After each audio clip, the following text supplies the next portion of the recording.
So, dear colleagues, welcome to our today's guest lecture. We have a very esteemed guest today, Professor Boris Lanin. As you could read in the invitation to the lecture, he is associated with Adam Mickiewicz University in Poznan, in Poland. He's a very well-traveled and internationally recognized scholar.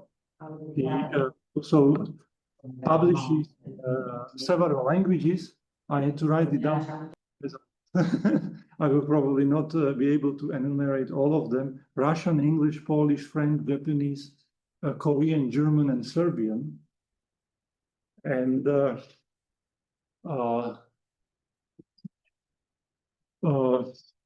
today, actually, Professor Lanin is the first person in Russia to write about dystopia and anti-utopia in Russian literature. So it's an honor to have him here. And today he will be talking on Orwell's legacy and strange new Russian utopias. The dystopias, sorry. The lecture will be in English, but the discussion afterwards can be conducted in other languages as well, I think. It depends on English, Russian, whatever you feel comfortable with. So thank you very much. Thank you very much. It's great pleasure and great honor to be here and to give speech here. You know, life makes its turns very unpredictably, and for me, it is still a surprise to represent Adam Mickiewicz University. I never planned to live in Poland, but life turned that way. I accept that, and I feel happy with this. And thank you for inviting me. I tried to apply for Impulse program to stay with you for several years in 2020. Yeah, something about that, and it didn't work. But now I'm happy to be here. I have to explain the topic of this talk. Why strange new Russian dystopias? Since the first doctoral dissertation about Russian anti-utopia that was defended in 1994, the term anti-utopia became legal in Russia. It doesn't mean that the anti-utopian novels were prohibited. They used to appear, but they couldn't be called anti-utopian novel. So you can call it, you know, a technical fairy tale. You can call it science fiction or whatever, but never anti-utopia. Why? Because the first impressive Western anti-utopia, 1994, that Orwell tried to send for free distribution in the Soviet Union, appeared. Since then, the term became illegal. But Orwell's legacy is very visual in modern Russian literature. The first legal publication of Orwell's novel happened in 1989. But before that, several underground dissidents' translations were distributed by the Sarafan radio from hands to hand. And when the novel appeared in one of the most influential Russian thick literary journals, Novy a New World, it was quite an event. It was quite an event.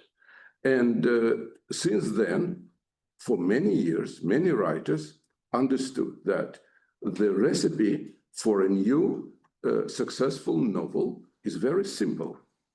You find something in your memory that can help you to design some totalitarian state.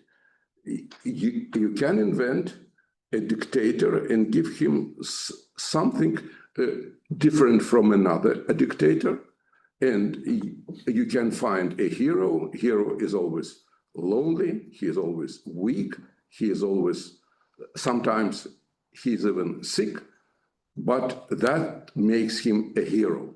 Hero is never strong. Hero should be weak.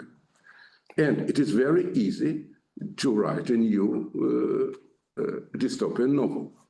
And by the end of the 90s, on the door of the same journal, Novy Mir, there was a table.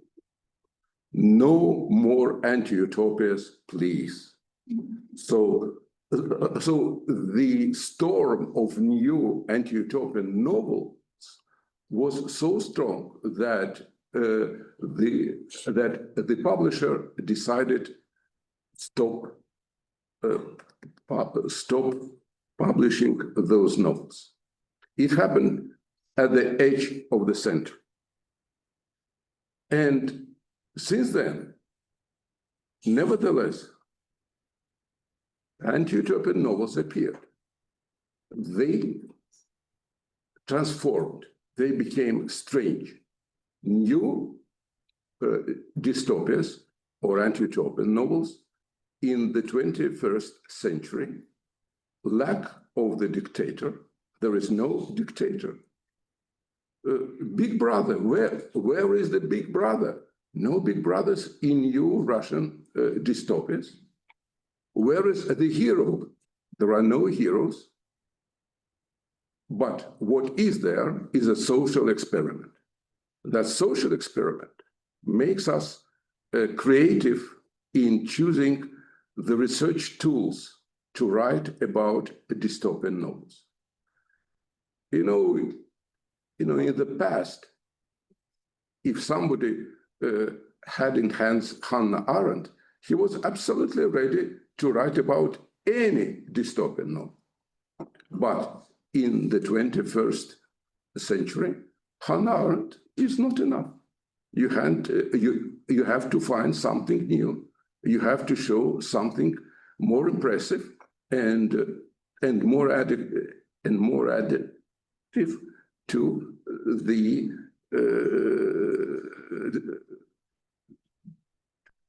the topic you choose.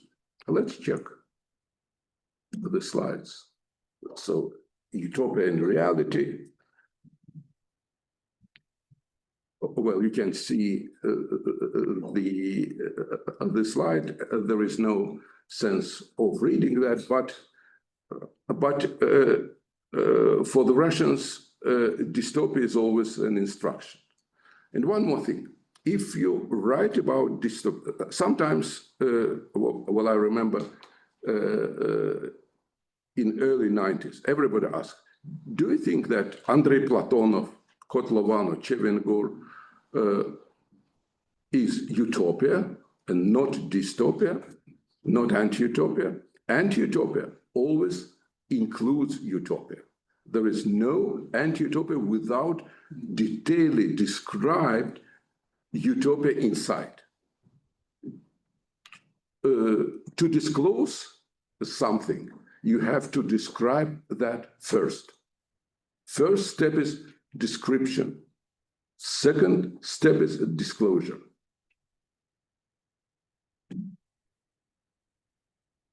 So Russian identity, I know there are so many talks about Russian identities, but I learned that someday Alexei Losev, one of the famous Russian underground scholars, said that if you cannot say anything in one phrase, it doesn't exist. So one phrase is necessary. What is Russian identity? it is mostly about who we are not. If somebody speaks Russian, нет, я не Byron, я другой. I am not Byron, I am different. So, but who you are, I am not Byron, and so on. And that is about everything in searching for Russian identity. Ask Putin who you are. He will say, I'm not Trump, and I'm not Zelensky. But who you are? And same answer. The clashes in Russian anti-utopia. That is also something new. I started writing about that maybe in 2015, 2016, that Russian anti-utopia is based on Huntington theory, clash of civilization. It is never the West and the rest. It is about Russia and the whole world.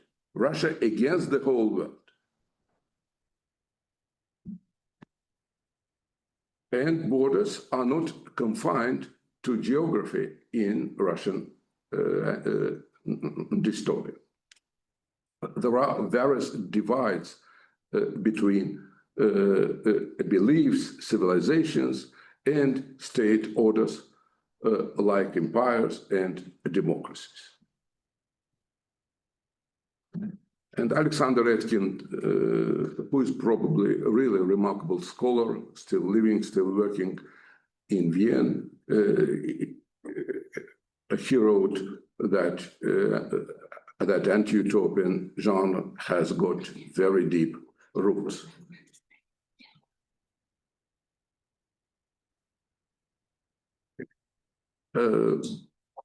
Well, I wrote in my annotation that I will talk about Vladimir Sorokin, but Vladimir Sorokin is so strange and he is so fashionable that now everybody tries to copy him. So he's not strange now, he's a mainstream now.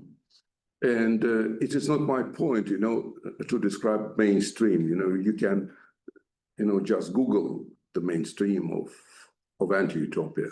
The point is to show what's strange, what's new.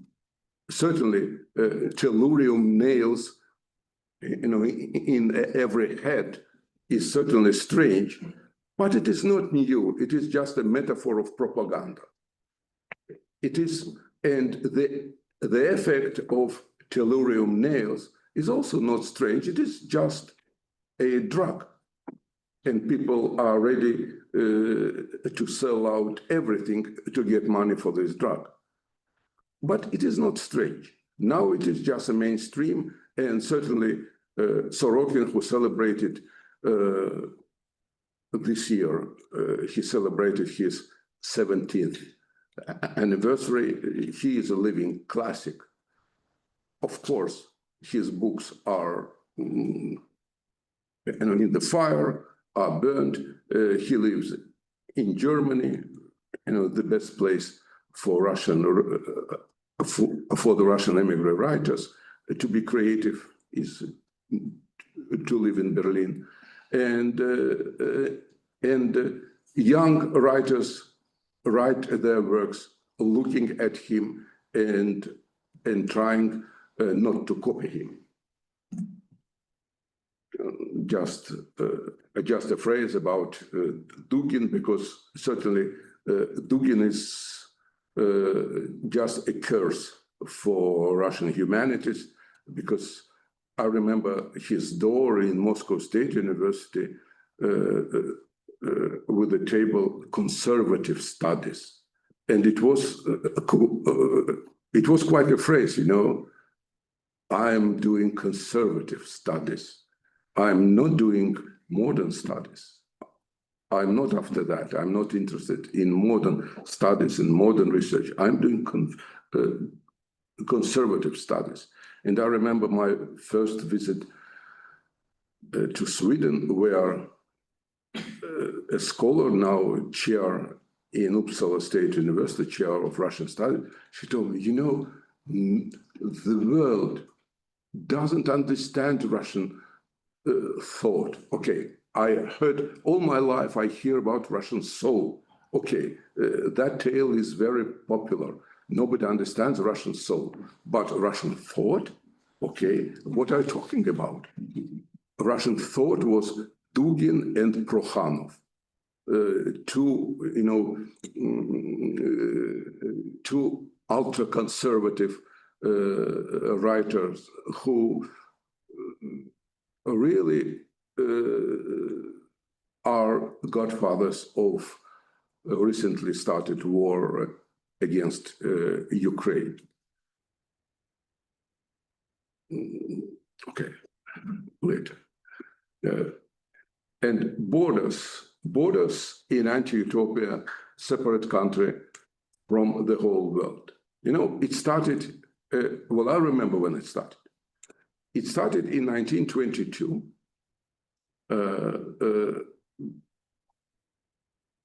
In the novel, which was called, well, in Russian, I don't know how to translate it into English, that Bush, За чертополохом. It is just over the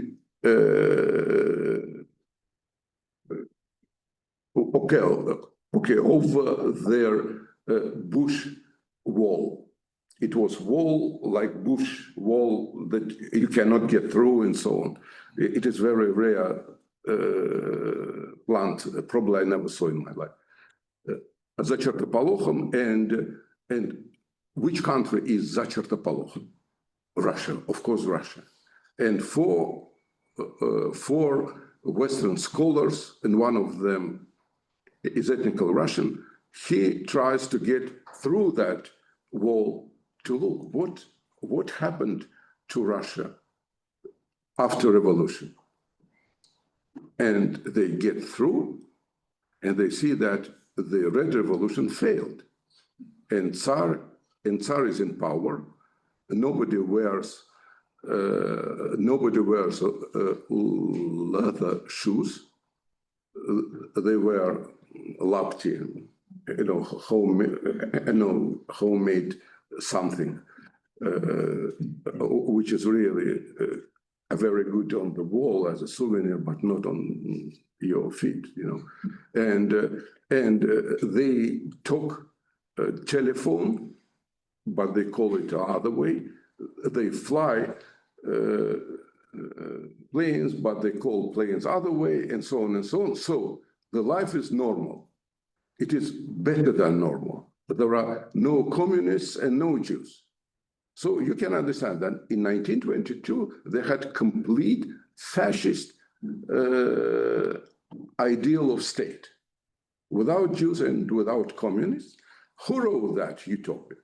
A very interesting person, General Pyotr Krasnov, who published very famous novel in 2 volumes, from two-head eagle to the red banner. And he suspected to be a real author of Sholokhov's Quiet Flows the Dawn. And he was a writer. He was amateurish writer. And he was a general. He fought for Hitler. His regiment became part of Vlasov's army. He fought for Hitler. He tried to kill Stalin. He thought, he planned many plots about killing Stalin and so on.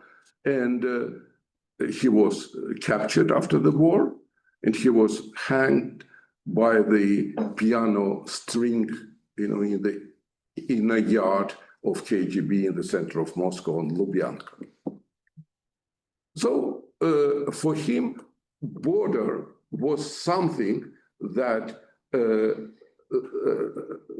that isolated Russia from the whole world. Let's check. So, and in summer 2019, Orwell became the most popular Russian reading. people used to buy those books to distribute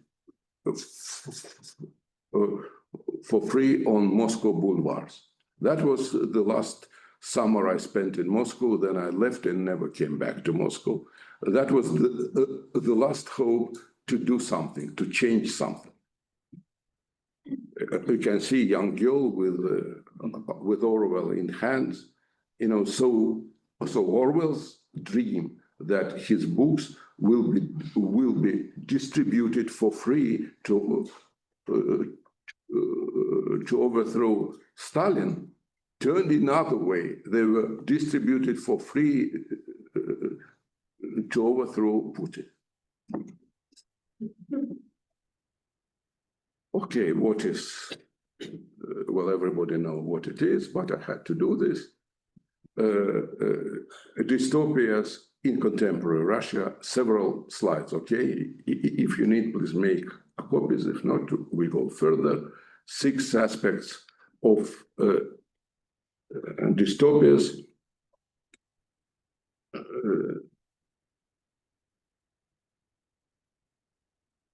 Okay, so it is a political debate in aesthetical engaging form.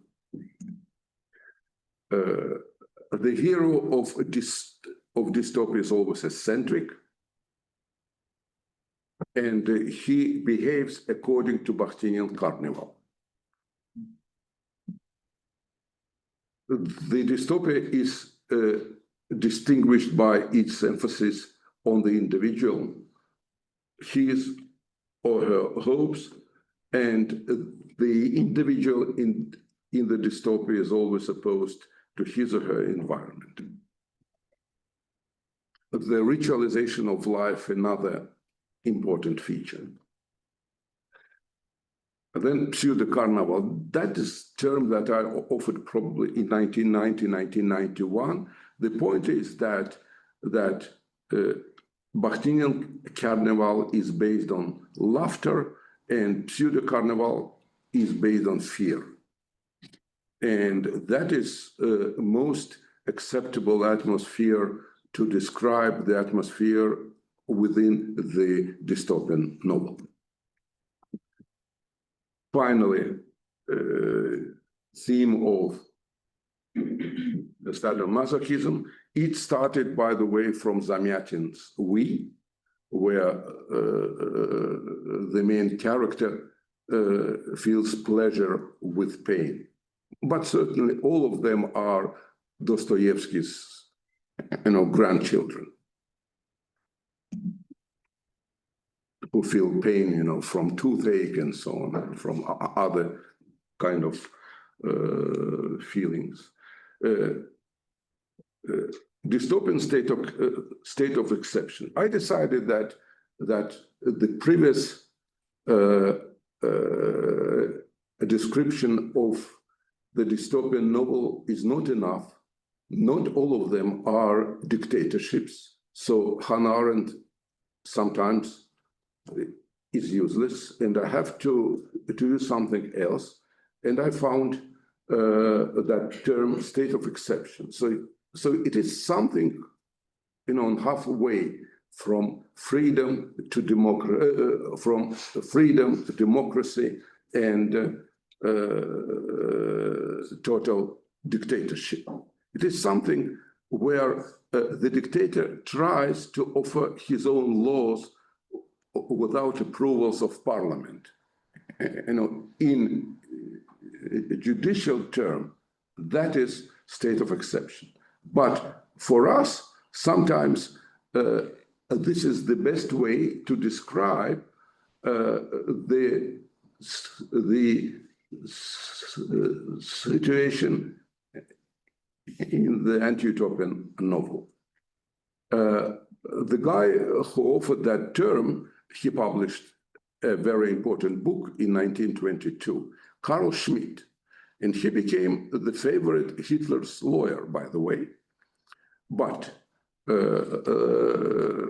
for specialists in Russian literature, it is interesting to know that in Ilya Ehrenburg's most important novel, Julio Jurenito. There is the main hero whose name is in the title, Julio Jurenito. And in the novel, he has a lover, and his lover is wife of famous German scholar.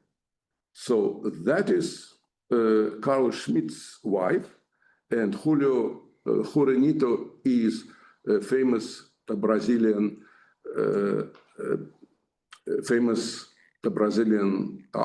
artist, Diego Rivera. That's about them. It's just a detail interesting to know. So, dystopias in contemporary Russia. In contemporary Russia, they transformed from a literary genre into a method of modeling reality and depicting the near future. Why? Because of postmodernism's legacy, with its border-crossing trends that reshape the reader's picture of the world. That was the first. The second, because of the transformation, a literary genre from intellectual mainstream into mass literature. That is very important because mass literature always copies itself. It is a universal genre. Why? Because it is genre of social, philosophical, futurological, and literary studies. Various models. They turn into various models of the future that are being realized very quickly. In Russia, just in Russian literature, a series of utopias published by the pseudonyms Hon van Zaychik. Two people are behind that pseudonym. There is very active Muslim model. I will just mention two novels out of them. It is Andrei Volos's The Mask of Mecca. It is especially, transformed, transformed by the accent title, and then Notre Allah de Paris, which is badly written, actually very badly written, but it was a remarkable novel because it was written by the Catholic writer who lives in Russia and who openly opposes the Russian Orthodox Church. It is very difficult to live in Russia and to be Christian, but not Orthodox. It is very difficult. So that is her very political text. Dorenko died after this novel. That novel was about the possibility of Putin to leave his position or to stay there in Kremlin. So not soon, but several years after this novel, Dorenko was crashed while cycling. Orthodox imperial, that is beloved, toy of Russian writers and thinking. Everybody thinks about, Tsar, about empire, about, various imperial wet night dreams, when we will become empire again. Some novels are pseudo-Kafkians. You can see them here. Again, every list starts with Vladimir Sorokin because his influence is really unbeatable. The permanent state of civil war. I would like to mention only one novel from this. It is The Skylark by Vyacheslav Rybakov. It is about a prostitute who works, in the center of Moscow. There is a square for 3 railway stations, Yaroslavsky railway station, Leningradsky railway station, and Kazansky railway station. And she's a prostitute who serves the clients from all 3 railway stations. Suddenly, she becomes a savior of Crimea for the Russians. Why Crimea is not ours? It is our land.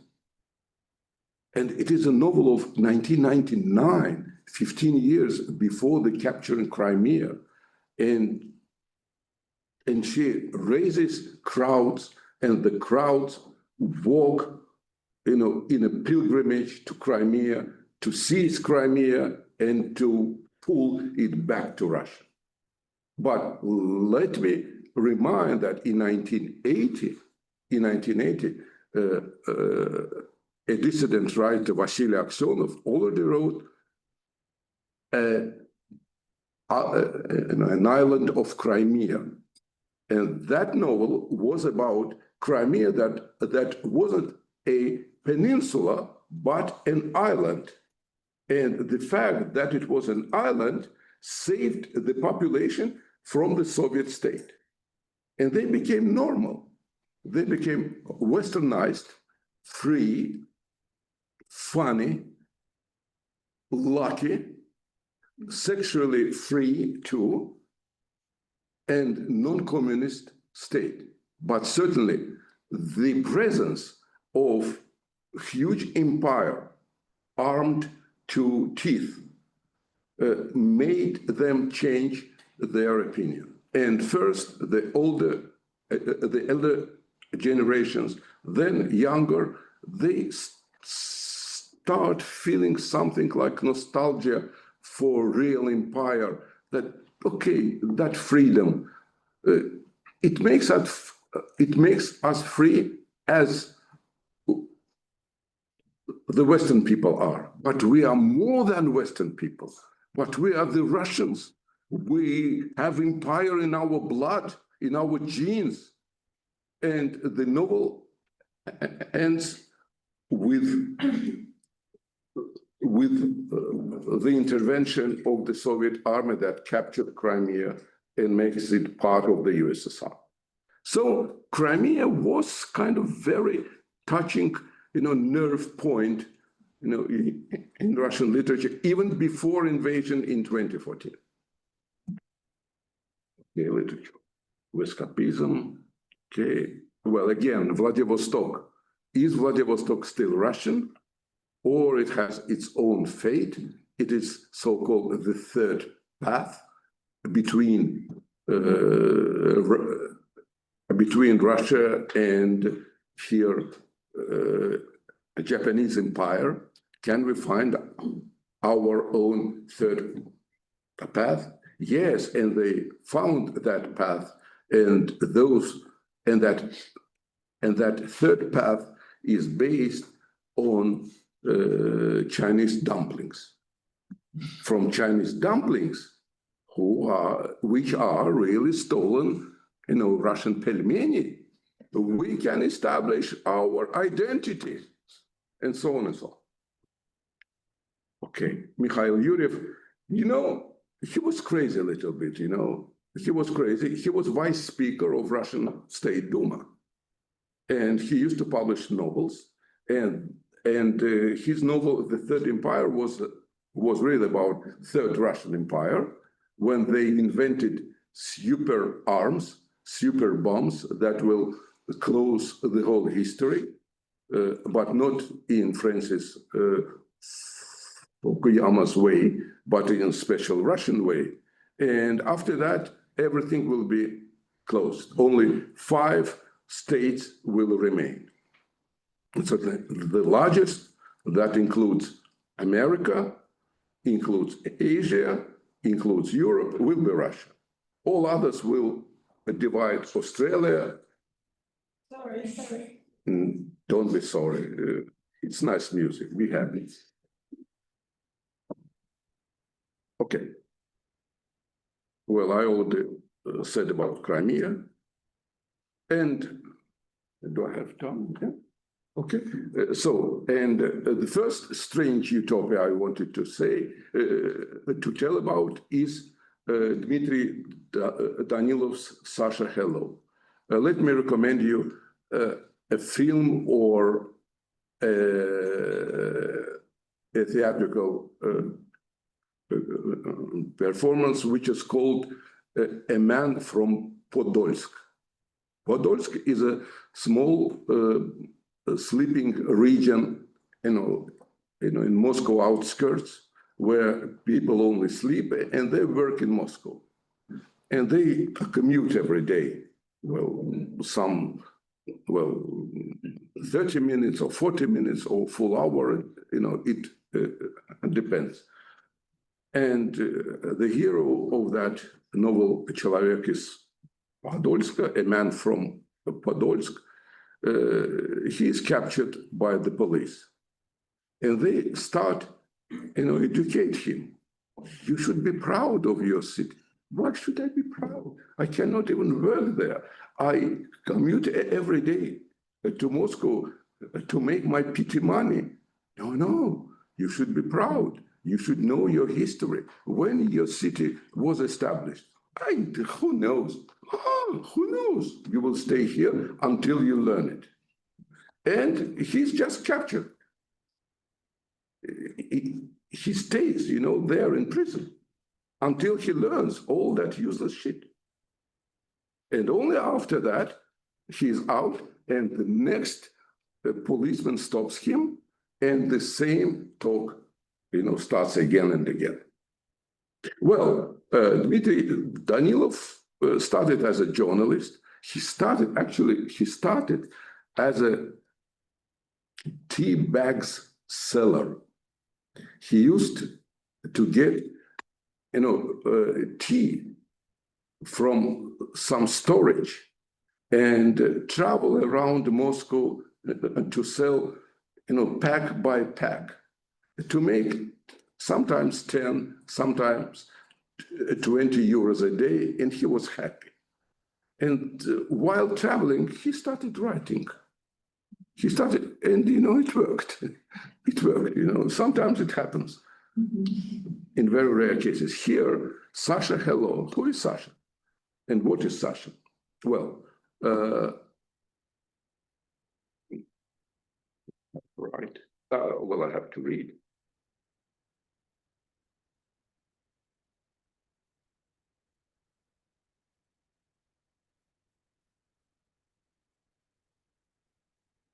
The main character,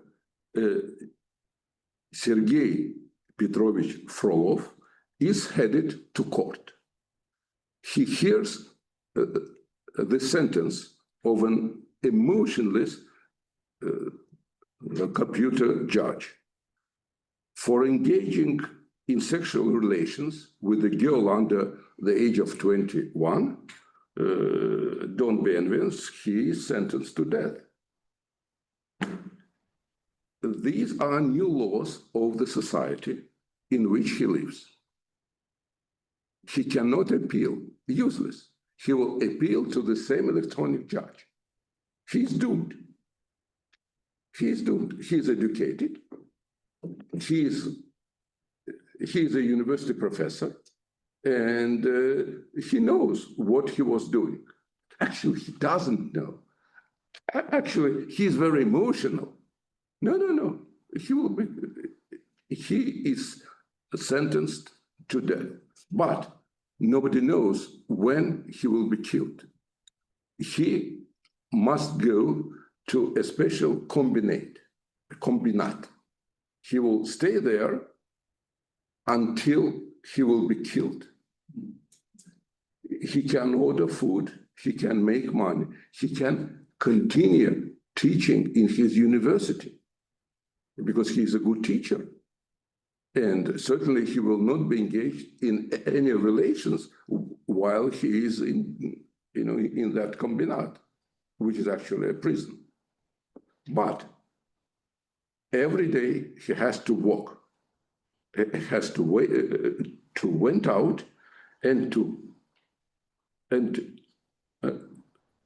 proceed along the red carpet road, and white gun machine watches him. Someday he will be shot, but nobody knows that day. First, he cannot go there because he is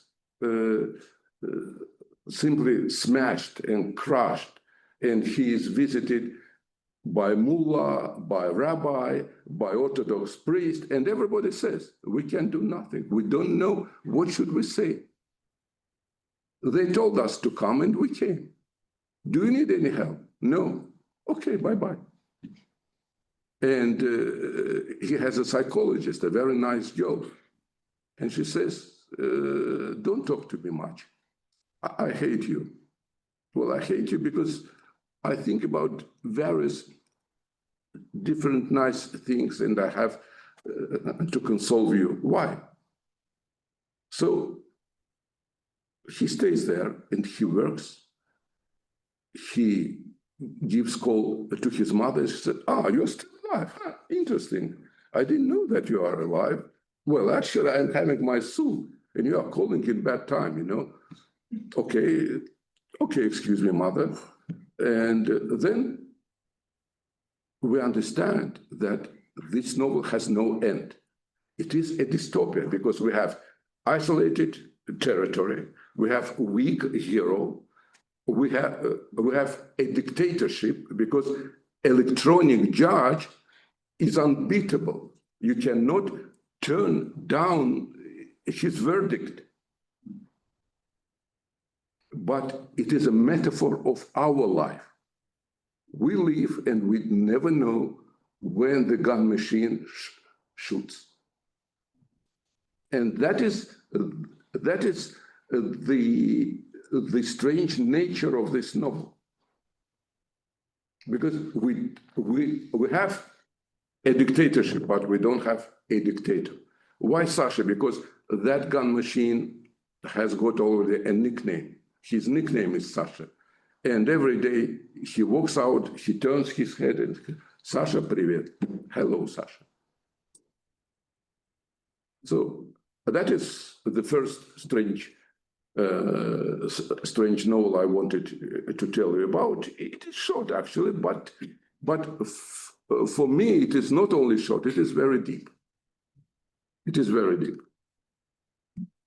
It is deep because it is a metaphor of our life, and it makes a dystopian feeling and dystopian model of the world global. First, maybe, you know, in the 90s, in the beginning of the 20th century, I had an understanding that the difference between dystopia and utopia is that utopian space is horizontal. The character walks and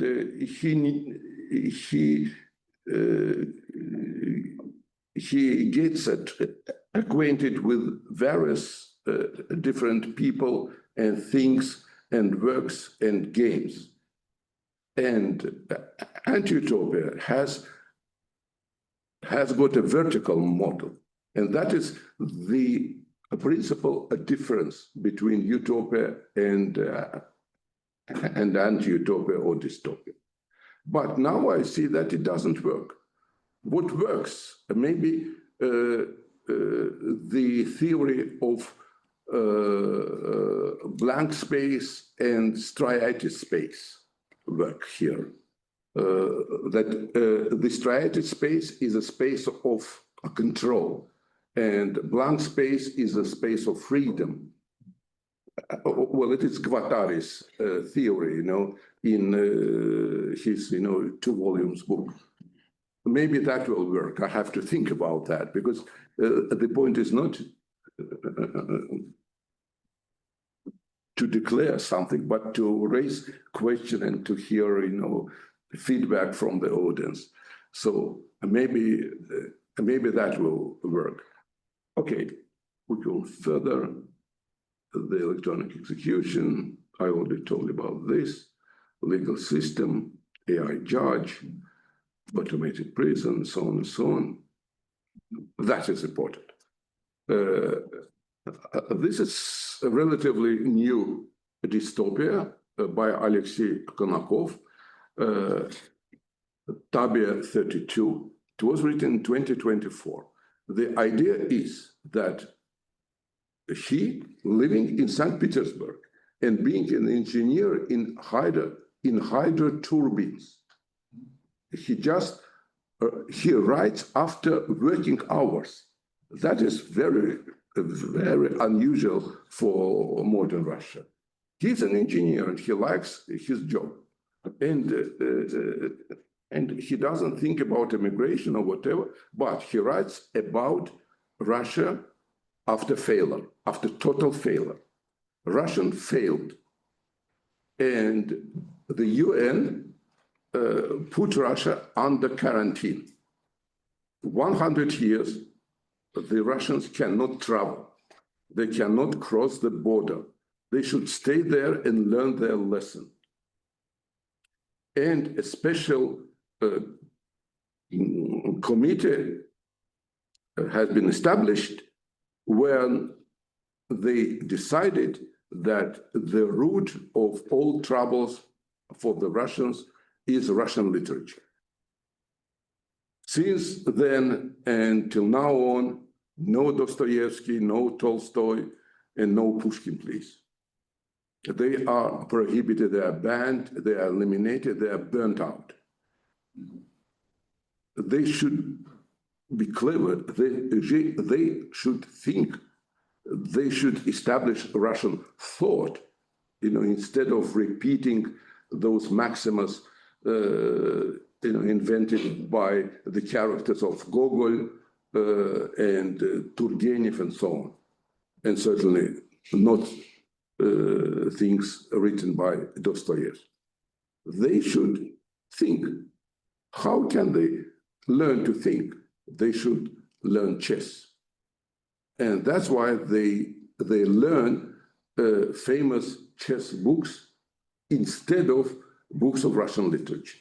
They read books by Alexander Alekhine, by Aaron Nimtsovich, by Jose Raul Capablanca, and so on and so on. And that makes them flexible and normal. They will play chess, noble game. And that will make them normal people, maybe. And since they started playing chess, the UN shortened the punishment from 100 years to 85 years with further possible ease, maybe even 75 if they play well and study well and read more and more chess books. And make main characters and their functions in the narrative you can read here. Can you see it? Okay. And but nobody knows who is the new Russian chess champion, because the competition is nothing. It's not about the competition. It is intellectual status, playing chess. And maybe Russians become normal after thinking more about chess than about Dostoevsky's sick characters. A theoretical frame, the dystopian context, but there is a conflict. Why the conflict? The conflict is that the computers learned how not to lose in chess. But Russia is isolated.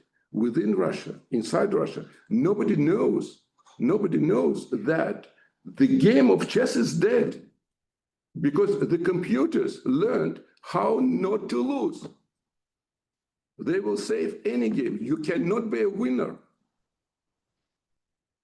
how to get out of this loop.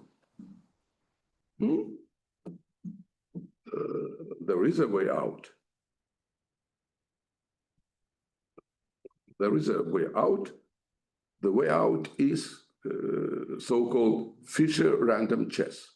You can see on the picture on the right that chess pieces are here in wrong order, in random order. Actually, there are 960 variations of the beginning of the game. And the computers do not know how to make draw here. This game is alive. This game is alive, but people who play Fischer random chess in Russia are new dissidents. They are new dissidents because they should follow the classical way. Our fathers played this chess. Mikhail Botvinnik, the professor and doctor of technical sciences, he played classical chess. At that time, there was no random chess. But people try various ways to transform game. It is in people's nature. Thank you very much. Thank you. So this is the picture from the former competitions and tournaments. But now the chess players can be arrested. Here is Garry Kasparov, the friend of my childhood with whom we played for Azerbaijani youth team. He was 2 years younger than me. It is now, further on, it is very easy to find people who are younger than me than find somebody who is elder than me. So he was 2 years younger than me. Here is Alexander Kostyanyuk, the world chess champion of 2012, who transformed the image of chess champion. The chess champion in mid-40 of the 20th century was Russian professor Mikhail Botvinnik, who was a symbol of the Soviet harmonic mind. He was professor and he was world champion. Look how did she transform the idea of chess.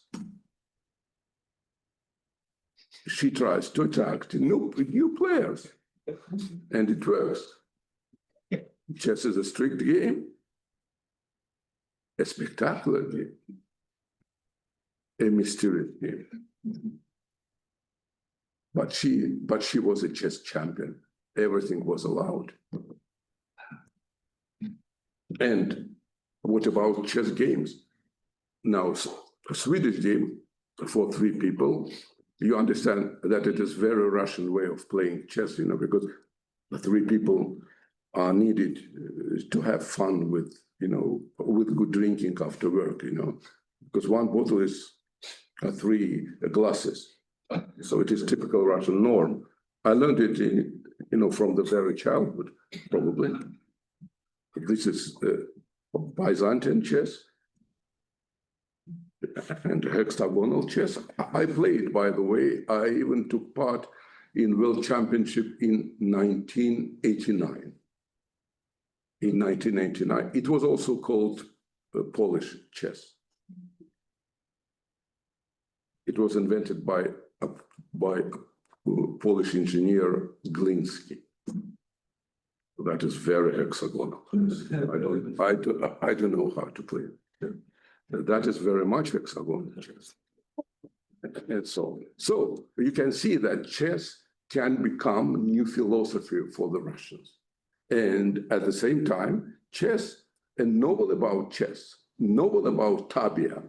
So the position of the beginning of chess game is Tabiya.